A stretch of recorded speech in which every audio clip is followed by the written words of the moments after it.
বন্ধুরা, আমি অরূপ আজকে আবার একটা নতুন ভিডিও নিয়ে চলে এসেছি। সেটা তোমরা দেখো। এই সরস্বতীর ভিডিও তোমরা আগেই দেখে নিয়েছো। এটা হলো আমার বাড়ির সরস্বতী ঠাকুর, যার এবার থিম ছিল বধূবরণ। কুলো থেকে শুরু করে ঘর থেকে শুরু করে সমস্ত ডেকোরেশন আমাকে করতে হয়েছে, আর স্টেপ বাই স্টেপ কোনো রকম ভিডিও দিতে পারিনি, এর জন্য আমি খুব দুঃখিত। এবং হাতে গোনা কিছুদিন পরে তো আমার মাধ্যমিক, তোমরা তো জানোই। আর পড়াশোনার চাপ এখন প্রচুর। এর মধ্যে থেকে টাইম বের করে নিয়ে ভিডিওগুলোকে এডিট করে চ্যানেল আমি পোস্ট করছি, যেটা তোমরা এখন দেখতে পাচ্ছ।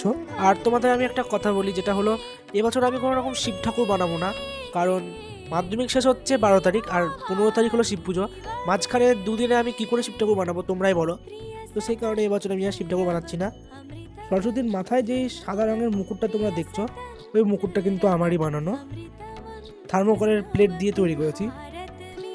আর মাধ্যমিকের পর তোমাদেরকে আমি একটা মুকুট বানানোর ভিডিও দিব, যেটা আমি অর্ডার পেয়েছি। তবে এই মুকুটের কোনো রকম ভিডিও আমাকে চেয়েও না, আমার কাছে কোনো রকম ভিডিও নেই।